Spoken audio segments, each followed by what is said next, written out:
你有冇試過？就算一切睇落都好順利，心入邊都總係覺得唔對路。呢句話真係講中好多人個心，係咪啊？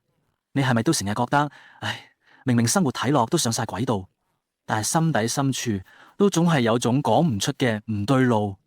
歡迎嚟到我哋今日嘅探討。今日我哋要拆解 C.S. 路易斯嘅超經典返璞歸真，但係我哋唔講嗰啲刻板印象或者文化包袱，我哋要正面對決一個核心問題：基督徒到底真係信乜？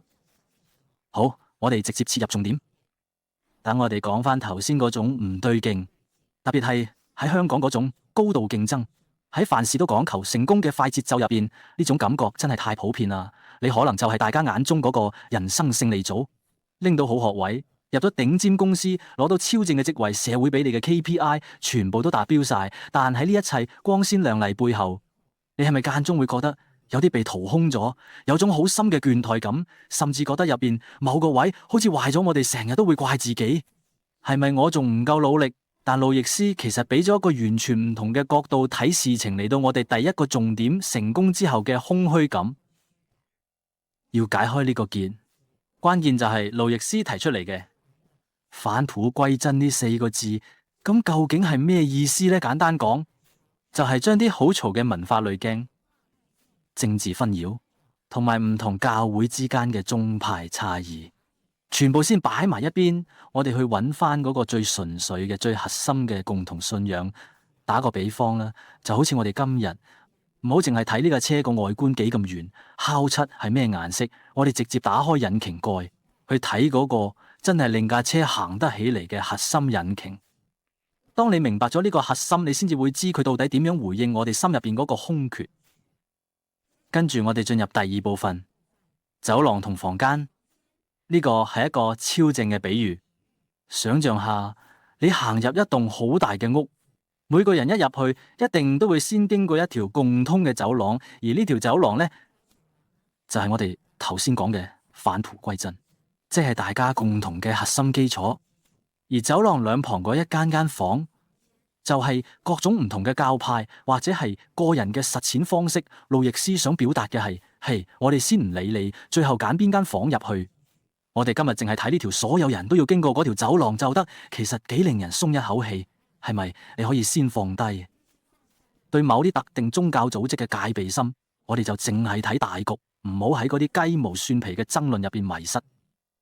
好咁針對我哋頭先講嗰種唔對勁，第三部分共同嘅叛逆，就係一個好寫實嘅診斷。資料入邊有個幾震撼嘅講法。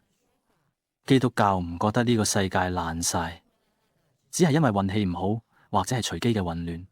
佢將呢件事診斷成一場叛逆，意思即係話全人類好似集體決定咁講，我哋唔跟住劇本行啦，我哋要行自己條路。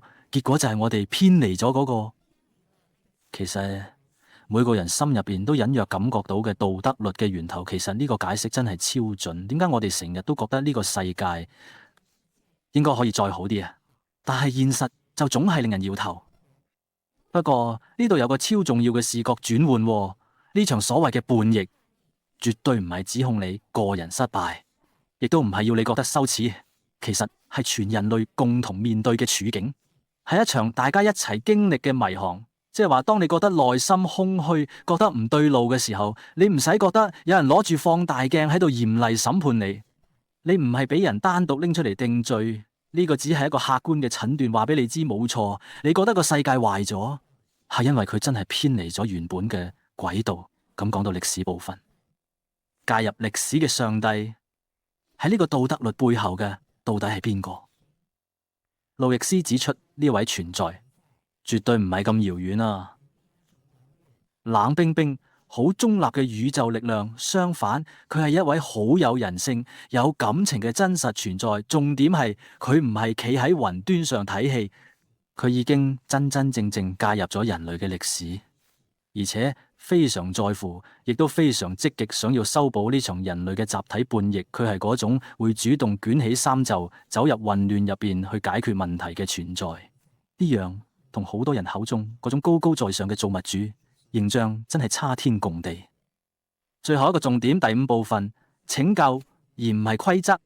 喺呢度，我哋要打破一個超大嘅迷思。好多人一諗起基督教，腦海就會浮現一本超厚嘅規則手冊，好似你要乖乖做個好乖仔，守晒所有道德條文，先至買到張天堂入場券。但係路易斯話，完全唔係咁。基督教本質上根本就係一個救援行動嘅故事。嗰啲所謂規則同好行為，其實都係發生喺被救援之後嘅。因為你先被救咗，你先會因為充滿愛同埋感激而自自然然作出回應，絕對唔係你用嚟換取被拯救資格嘅籌碼。我哋幫呢句話重點，呢個係一場救援行動。呢個諗法一轉過嚟，你睇事情嘅方式就會完全唔同。即係話，信仰根本唔係一個冷酷無情嘅法庭，等住因為你表現唔好就判你有罪。佢其實更似一間急症室，為我哋全人類呢種集體破碎嘅處境提供最緊急嘅救援同埋醫治。你嚟到呢度唔係為咗俾人定罪，你係嚟得醫治嘅。透過今日對返璞歸真嘅拆解，由嗰種成功嘅空虛感，到睇明走廊同房間嘅分別，再到發現原來我哋面對嘅唔係一堆規條，而係一場充滿愛嘅救援行動。我哋其實重新整理咗信仰最底層嘅邏輯。咁最後，我想留一個好溫暖、完全冇壓力嘅問題俾你諗一諗。如果呢一切真係好似資料入邊講嘅係一場為咗修補我哋共同處境嘅救援行動，咁喺急症室入邊正慢慢好返嘅你，最自然、最真實嘅回應會係乜呢？希望今次嘅解釋可以俾你帶嚟一啲新靈感。我哋下次見。